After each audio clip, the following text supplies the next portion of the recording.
Hey Jared, how you doing? I'm doing good. Stuff. Sean Strickland's an interesting character, but when it comes to his fight style and stuff, what exactly are you expecting from him on Saturday?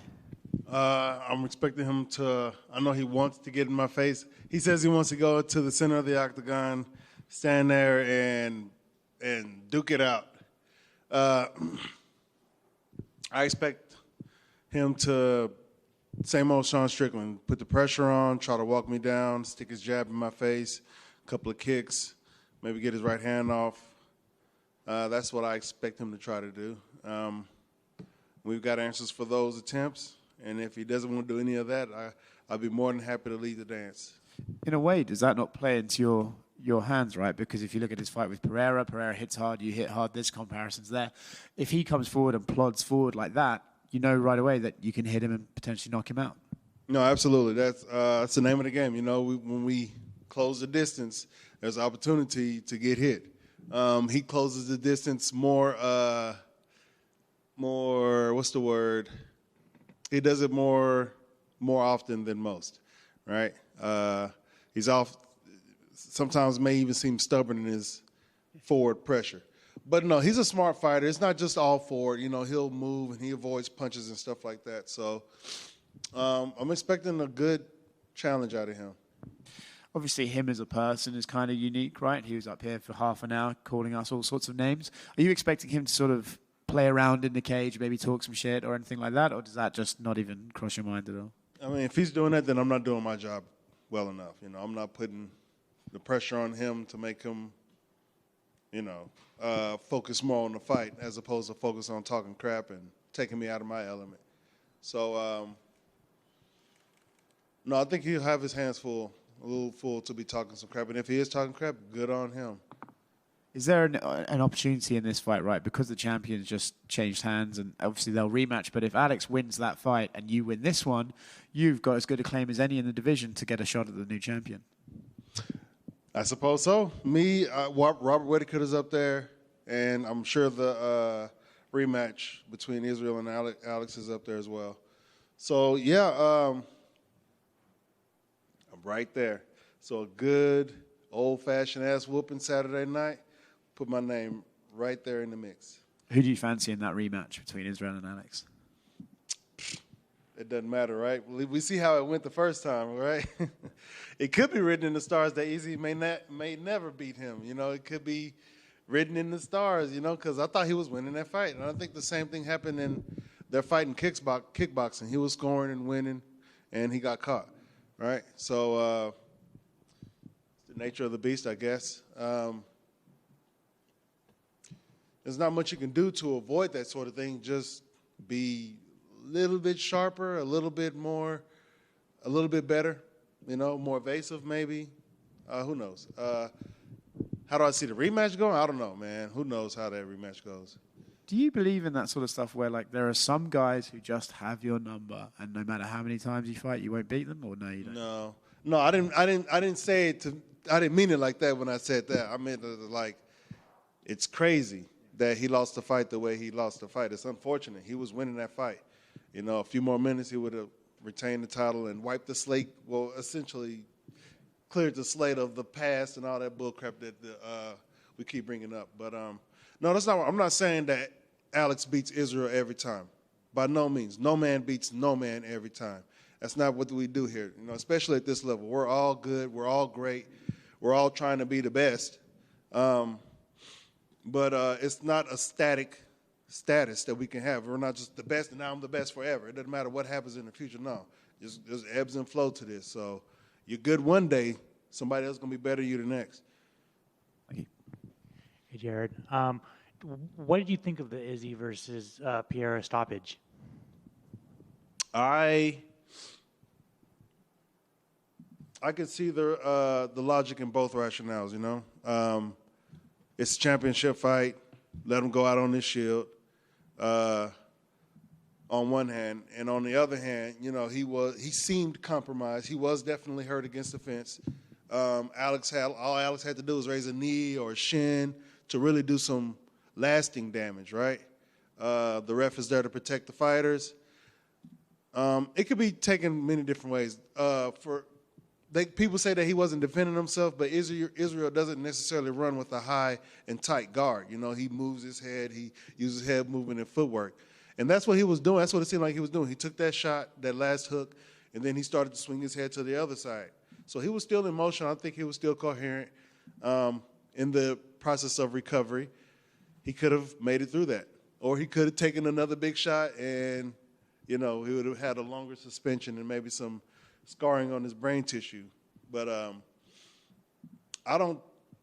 be honest, I don't pick one option over the other, one opinion over the other. I just understand them both. I wanted to go back to UFC 276, man. What were the emotions like after that fight? Well, naturally, disappointment right after the fight. I'd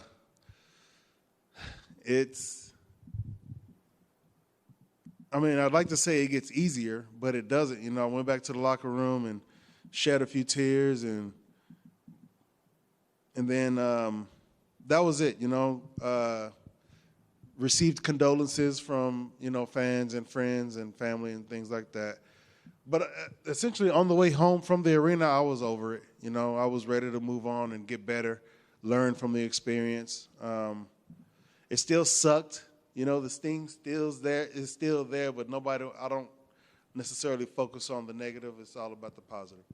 It seemed like you wanted to get right back to work. Like you had this fight booked quickly, and you were supposed to fight a couple months ago. Like, were you just ready to kind of like get over that loss and get back to the win column like as quick as you can? Well, a lot of times guys fight for the title, and they're off for a long time. You know, I don't know what they're doing, if they're just enjoying the big payday or what. I don't know.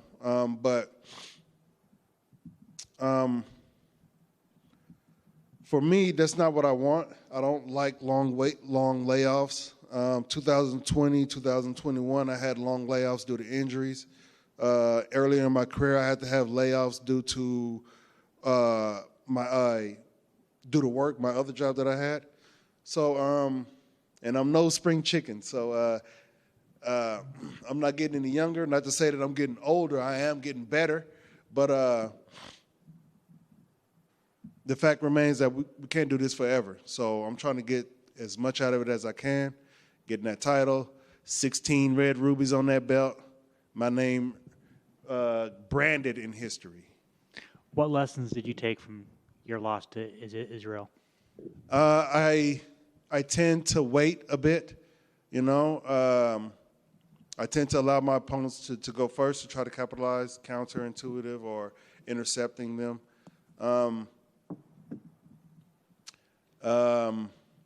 So that's one thing I've been working on, upping my output, you know, increasing my numbers.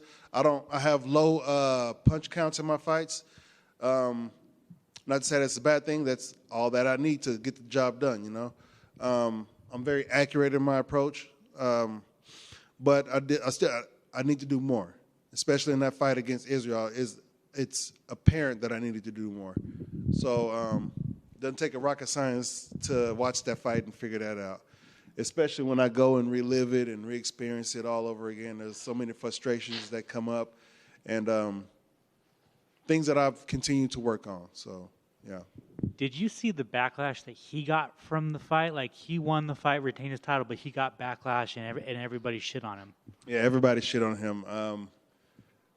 And I don't think he deserved that, you know. He did exactly what I expected him to do, avoid the danger that I bring and try to lay down his game as best that he can. And I did the exact same thing that I always do, avoid the danger that they bring and shut down the dangers that they have and try to bring the damage to them. So, and that's what you get, you know what I'm saying? When you get two of the best going at it, things like this happen. It ain't going to be two people knocking the shit out of each other for five-minute rounds. That's not what the best is. The best doesn't get hit. The best hits and not get hit.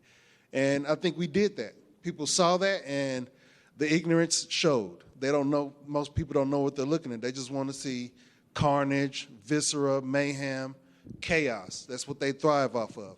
But and when I was in there, I felt at peace, a serene sense of power, if you will, you know, so that I can apply to my opponent, if you will. And I'm sure he felt the same. So that's that. I don't want. That's that artistic side of it, if you will, that creative energy in us that we use to express mixed martial arts. But a lot of people don't recognize it, so they're seething at the jowls and grinding and gritting, and they want to see some blood in action. And I'm sure they'll get satiated with this next fight against Sean Strickland. And finally, what do you think of his Undertaker walk out? Fuck, you can't go wrong with the Undertaker, man. I thought it was cool, dude. He had the urn, the hat. He was all stoic. It's a lot, right? It's you got to get into character. You got to go. He's a professional. He can do it, right? He did it. He can go out there, have a whole dance number, you know what I'm saying, do a whole Broadway number, and then get in the octagon and win titles. So the Undertaker, you can't go wrong with Undertaker. All the respect. Who doesn't love the Undertaker? You know what I'm saying? So he did it, but I didn't. I sure as hell didn't end up in anybody's grave. That's for damn sure. That is true. Thanks, man. Hey, Jared, I just got one for you. What was there frustration with having to push this fight back so far? I wouldn't say no frustration. No, I don't. I try my best not to have emotional responses unless they're solicited. Like if somebody's trying to break into my house, I'm pissed off and I'm gonna let you know. On top of that, you can't just come in here. I got to protect my things. There's a bunch of things that go into it. But what was that question again? Were you frustrated with having to wait 2 months? Oh, okay. No, for me, it was just more time to prepare, to build off of the things that we were working on anyway. I don't need an opponent to go to the gym and train to help make myself better. I'm doing that automatically. I don't have fight camps. I have life camp, so I'm always in the gym. I'm always working my ass off. And the only time I really focus on one person specifically is when I get the contracts. When he had his situation, I understood. The dude had infection, had to have surgery. There's nothing I can do about that. And why would I be upset that this unfortunate thing happened to him? Because I know he wants to get in there and fight. I'm sure he wasn't too happy with it himself, but all about the silver lining, all about the positives in all aspects of it.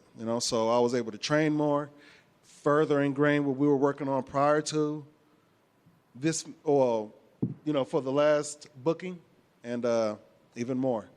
So you weren't trying to get in there quicker with somebody else. You really wanted to make sure you got this specific fight. No, I did want to get in there quickly, but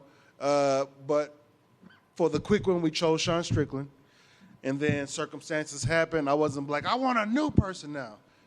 To be honest, at the point, there wasn't nobody. There were people saying, I want to fight him, but they were behind me. And after fighting for the title, I don't want to fight that far back. Strickland is behind me, but he's still up there. Everybody knows who he is. Everybody wants to see him fight. So he was the best option. And that's the fight that I want anyway. I like the things he brings to the octagon. So that's a challenge that I wanted to bring up to myself. The fact that he got pushed back, shit happens. Again, more time for me to prepare to whoop some ass Saturday. Thank you. I mean, thanks for taking the time.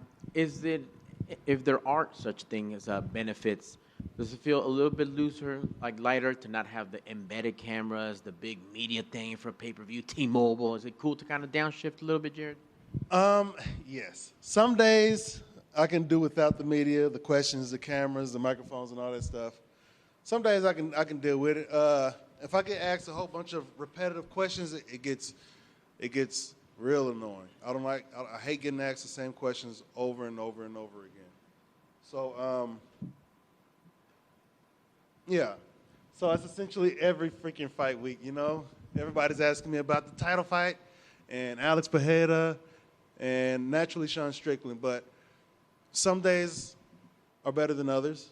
But no sweat off my sack. I guess I'm getting more accustomed to it.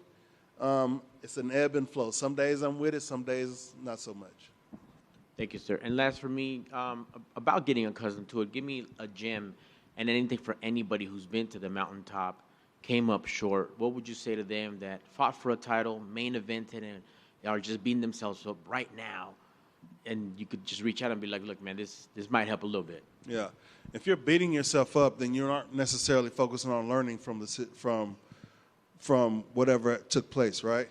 So all my losses, they suck. And sometimes I cry. Sometimes I'm mad, frustrated, but not for long. I try my very best not to stay in those states of mind for very long, because unless I'm getting a solution out of it, it is not going to serve me. It's not going to benefit me any.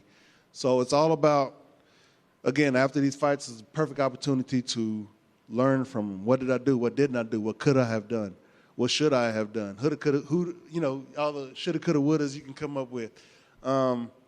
And just reflecting. It's a time for reflection, not a time for self-deprivation or anything like that, because none of that is going to elevate you to the status that you want to be at. If it's champion, saying, "Oh, I suck. I can't believe I didn't do it." Shit like that doesn't move me closer to a title. So things like, man, if I would have did this, I should have did that. Man, I should have been doing this. We should have thought like this. We should have said something. Any of those, even if they are wrong, that process of evaluating yourself, that self-evaluation for me, is constantly ongoing, especially after these bouts, especially after training practices. So, yeah. Appreciate it. Thank you, sir, and good luck on Saturday. Thank you. Hey, Jared. Strickland said earlier that he's got no game plan for you. Do you believe that, or do you think he really doesn't have a strategy? I'm sure his coaches have a strategy. I don't know if he has a strategy. The coaches, try to say some shit to him and hope the best that he does it. But that's typical, right? I expect the same Strickland we've seen the last couple of fights. Have you ever walked into anything, whether it's in a cage or outside of sports, where you've got no strategy? Say again? Have you ever walked into the octagon or a training session where you've got no game plan? Have I? Yeah, can you relate to what he's saying at all? I can relate. I can definitely relate. Most fights, you don't really go into it thinking, okay, A, B, and C, and D, and I'm going to do this in this order, and it's going to go A, C, B, D, and then it's going to go D, C, A, B. No. People do it. People can do it, but my brain don't work like that. That's too much logistics. That's too much paperwork. I'm more into the physical manifestation of things as opposed to the writing it down and jotting it out and things like that, the logistics part of it. I let the brain deal with all that logistics, all that logging this here and logging that there. It just comes out of my being when the time is ready.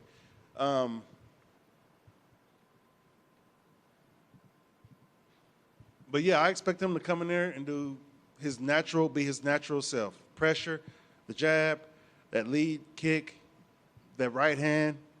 I don't know. People telling me they expect him to wrestle. I expect people to wrestle me in general. Once they feel the power or feel the speed and feel that sense of helplessness, I expect people to wrestle. But I don't know. If he tries to wrestle, it'll definitely be to his detriment. So who knows what he's going to do? This is just something we've been asking a lot of the fighters this morning, but with the holidays coming up, and as an athlete, what's your number one tip for regular people who want to lose the weight they've gained over Christmas? Well, don't do Christmas, right? Don't do Thanksgiving. These are times where people tap into gluttony, right? If you need some motivation, gluttony, one of the 7 deadly sins, and we glorify it every year, multiple times a year. So gluttony is no good for us, especially now with the poisons they've been putting in the food. I don't know if anybody knows this, but somebody told me, I can't remember who was telling me, but since COVID, they've passed laws where these companies don't have to put everything they're putting in these foods on the labels. And we all know that when COVID happened, a lot of ingredients and products weren't able to be acquired by these companies. So what they do, they went to somebody who had some cheap laboratory-made ingredient and threw it in there, and they don't have to tell us about it. So now we're hearing about all kinds of people coming up with, what's the word? a rise in sicknesses and disease. It could be due to other things. I'm not going to mention it here on the microphone, but, diet is important, and the foods that we are taught to eat, especially here in America, aren't really that good for us. So we live in an age of like people looking for hacks. Are there any hacks to lose weight? Hacks? Yeah. Fucking do it. Do it. There is no hacks to life. There is no, okay, what's the cheat code for life? I'm like, you either got it or you don't. You're either in the right place or you're not. It's just all those energies combining to create that moment for you. You have control over it. I wouldn't say we all have 100% control over it, but we have some control over it. Like, I get up and I go to the gym and I eat good and I think good. Therefore, I feel good. When I get in the octagon, I plan on performing good. That amongst other things. So there are no easy, there may be some easy hacks but that's subjective, right?